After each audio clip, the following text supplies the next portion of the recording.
আমাদের মন অনেকটা কৃপণ নদীর মতো, সামান্য অভিমানে দূরত্বের সেতু গড়ে তোলে। কাছের মানুষ ঘর থেকে বেরিয়ে গেলে কেমন অনায়াসে সঙ্গে সঙ্গে দরজা বন্ধ করে দিই। কাছের মানুষ ঘর থেকে বেরিয়ে গেলে সঙ্গে সঙ্গে দরজা বন্ধ করতে নেই। বিপরীত প্রান্তের মানুষটাকে সময় দেওয়া উচিত, কারণ কোনো অনুভূতি চিরস্থায়ী নয়, আবারও ঋতু পরিবর্তন হবে। হাজারো মন খারাপকে উপেক্ষা করে অপেক্ষা করতে হয়, ঠিক যেভাবে স্টেশনে পৌঁছেও ট্রেন মিস করলে আমরা পরের ট্রেনের জন্য অপেক্ষা করে থাকি। মনে রেখো, শেষ বলে কিছুই হয় না। ঠিক যেমন সামান্য ভুলেও প্রয়োজনীয় সময়টা পেরিয়ে গেলেও আবার সেই সময় ফিরে আসে। টিকিটের লাইনে একদম শেষে দাঁড়িয়ে থাকা ব্যক্তিটাও ধৈর্য ধরে থাকলে একসময় কাউন্টারের সামনে ঠিক পৌঁছে যায়। এবছরের জন্মদিনটা প্রিয় মানুষের সঙ্গে কাটাতে না পারলেও সুন্দরভাবে অপেক্ষা করলে আগামী বছর দ্বিগুণ আনন্দ উপহার দিতে পারে। এভাবে সব কিছুই আবার ফিরে আসতে পারে, শুধু টিকে থাকতে হয়। ঘড়ির প্রতিটি কাঁটা ঠিক যেরকম নিয়ম করে সব ঘরে ফিরে আসে, ঠিক সেভাবে ভাগ্য বাজেট দিলে ভালোবাসার মানুষও ফিরে আসে। শুধু মিষ্টি অনুভূতিগুলোর জানালাগুলো বন্ধ করতে নেই, উদার মনে খোলা রাখতে হয়।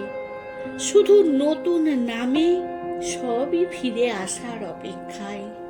তবে অদ্ভুত সত্যি হলো এই শতাংশ খুবই কম।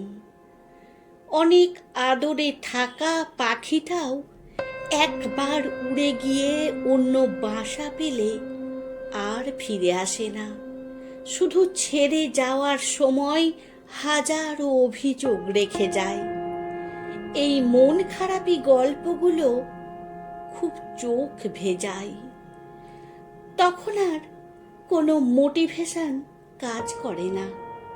মানুষ নিজেকে পৃথিবীর সবচেয়ে অসহায় ব্যক্তি মনে করে। দুঃখ ব্যর্থতা আসবেই, কিন্তু নিজেকে হাসি মুখে জীবনের মূল স্রোতে ফিরিয়ে নিয়ে আসাটাই সব থেকে বড় লড়াই। মনে রেখো, ভালোবাসাও একটা অধ্যাবসায়। অত সহজে সে অধ্যায় সমৃদ্ধ হয় না। পৃথিবীর উন্নতি হয়েছে, কিন্তু অনুভূতি সৃষ্টিগুলো মেশিন আবিষ্কার হয়নি। আমাদের মনই একমাত্র তার সৃষ্টিকর্তা। তাকে নিয়ন্ত্রণ করতে পারলে সবকিছুই সম্ভব। সামান্য মান অভিমানেই সম্পর্কের বাঁধন আলগা হতে দিতে নেই। ভালোবাসা বাঁচিয়ে রাখার জন্য অন্তত একজনকে নির্লজ্জ হতেই হয়। যতক্ষণ না তোমার আত্মসম্মানে আঘাত লাগে, ততক্ষণ না হয় নত হয়েই থাকো, কারণ শেষটা সুন্দর হলেই শান্তির। সত্যি বলতে, ভালোবাসা ভিটামিনের মতো। একটা মৃতপ্রায় মানুষকেও হাসতে শেখায়। আবার এই ভিটামিনের অভাবজনিত রোগ বড় ভয়ানক। তাই ভালোবাসা অভ্যাস হওয়ার আগেই মাঝে মাঝে নিজেকে সরিয়ে নিতে হয়, নিজেকে ব্যস্ত করে নিতে হয় নিজের লক্ষ্যে। তখন আর কোনো মানুষকে না, কোনো শিল্পকে আশ্রয় করতে হয়।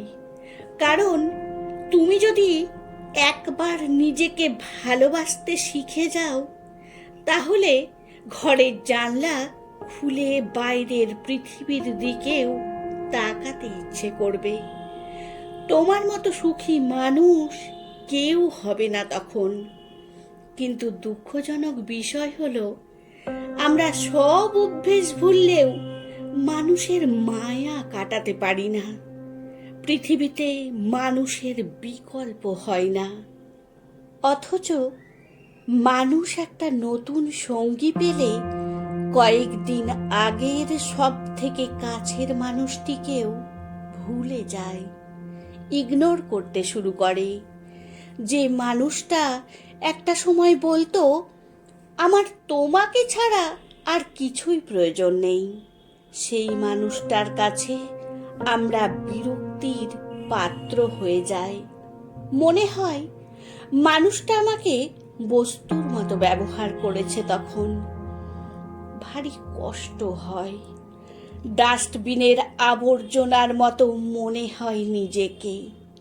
সমস্ত বন্ধন থেকে নিজেকে বের করতে চাইলেও মাঝে মাঝে প্রিয় মানুষটার কথা খুব শুনতে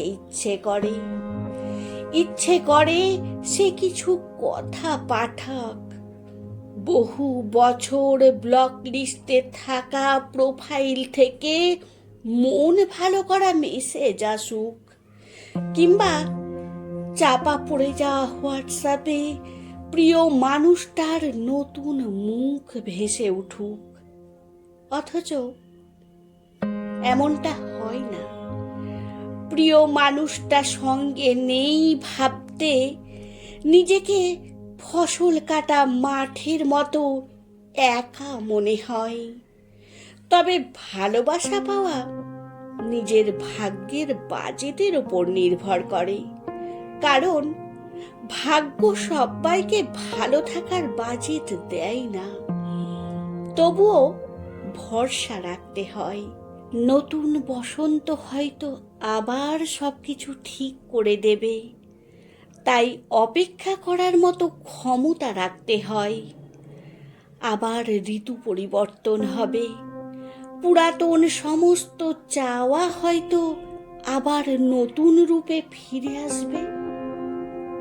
প্রিয় মানুষটা ঘর থেকে বেরিয়ে গেলেও সঙ্গে সঙ্গে মনের দরজা বন্ধ করতে নেই। সম্পর্কের পুরনো চাবিকাঠি খুব যত্ন করে রাখতে হয়।